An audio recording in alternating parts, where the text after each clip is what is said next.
Assalamualaikum warahmatullahi wabarakatuh. Apa kabar kalian? Semoga dalam keadaan sehat walafiat. Baik, hari ini kita masuk ke pertemuan ketiga. Materinya adalah perubahan dan keberlanjutan dalam sejarah. Manusia hidup dalam perubahan dan keberlanjutan. Di sini kita akan bahas apa sih kaitan perubahan dalam sejarah dan apa kaitan keberlanjutan dalam sejarah. Nah, poin pertama, perubahan artinya segala aspek kehidupan yang bergerak dengan perjalanan dan selama itu pula terus terjadi perubahan. Prof. Wertheim menuliskan, "History is a continuity and change." Sejarah adalah peristiwa yang berkesinambungan dan perubahan. Perkembangan kehidupan sejak adanya manusia sampai sekarang, mulai dari taruh kehidupan yang sangat sederhana sampai kehidupan yang sangat kompleks. Nah, jadi maksudnya kita pasti pernah mempelajari bagaimana kehidupan manusia purba pada zaman dulu, dan kita bisa melihat kehidupan modern pada saat ini. Nah, kehidupan dulu itu kehidupan yang sangat sederhana.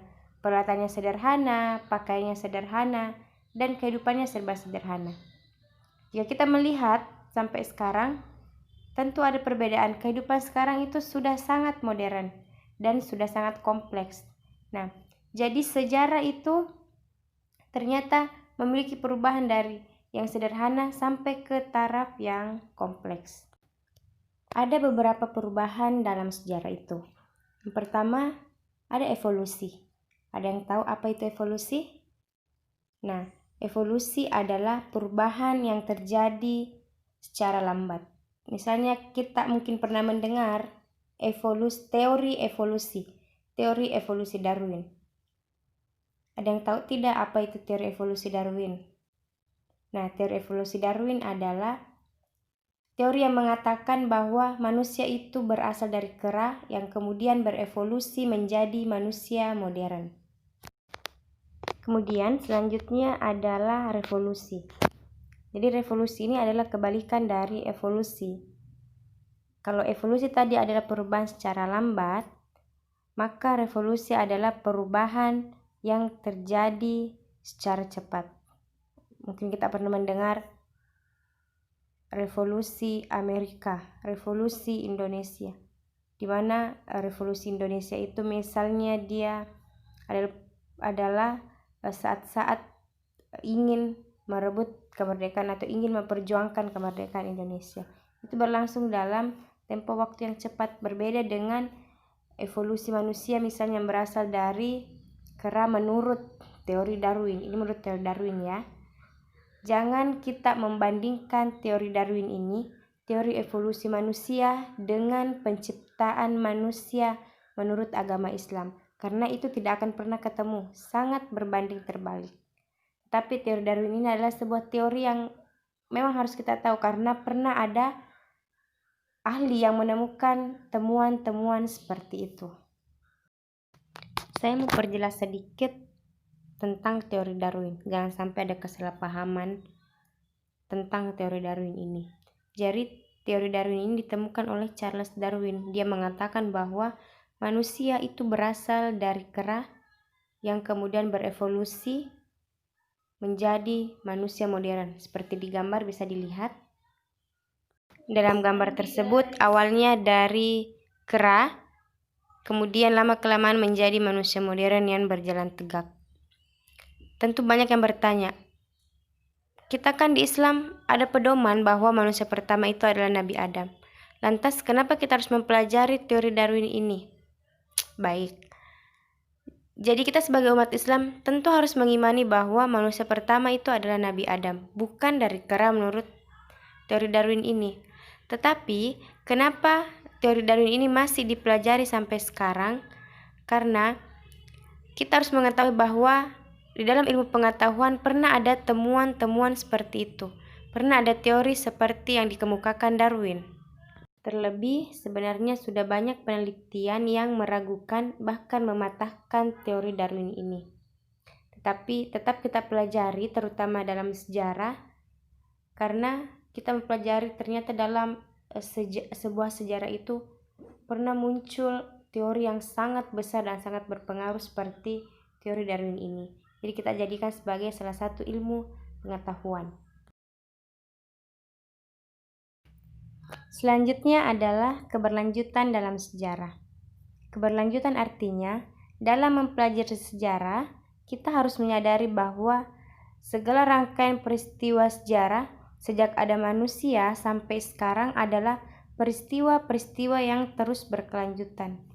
Maksudnya adalah kita hari ini adalah proses dari masa lalu.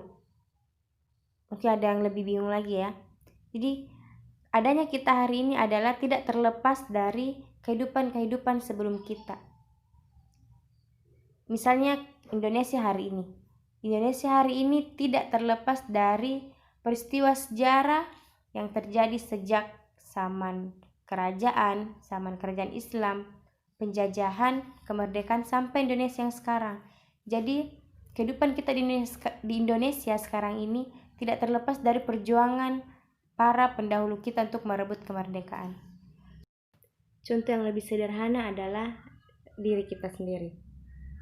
Kita tidak mungkin ada pada hari ini jika orang tua dulu tidak melahirkan ibu kita, ayah kita, seperti itu. Jadi kita adalah bagian dari kehidupan masa lalu. Begitu juga dengan rangkaian peristiwa. Jadi suatu peristiwa itu tidaklah berdiri sendiri dan tidak terpisah dari peristiwa lain. Nah, seperti yang saya contohkan, jika tahun-tahun ini setiap tahun kita melaksanakan upacara peringatan 17 Agustus, itu kan karena ada peristiwa yang terjadi sebelumnya, ada perjuangan para pahlawan. Kemudian pada saat 17 Agustus 1945 adalah pertama kali dibacakan proklamasi, dan itu adalah tanda bahwa Indonesia pada saat itu resmi mengumumkan kemerdekaan. Olehnya itu setiap tahun setelah itu 17 Agustus diperingatkan sebagai Hari Kemerdekaan Indonesia. Ruslan Abdul Ghani mengatakan bahwa ilmu sejarah ibarat penglihatan terhadap 3 dimensi, yaitu penglihatan ke masa silam, masa sekarang, dan masa depan. Maksudnya adalah masa sekarang adalah hasil dari rangkaian peristiwa yang terjadi di masa silam atau masa lalu. Dan masa depan, peristiwa yang terjadi di masa depan adalah rangkaian dari peristiwa yang terjadi pada hari ini.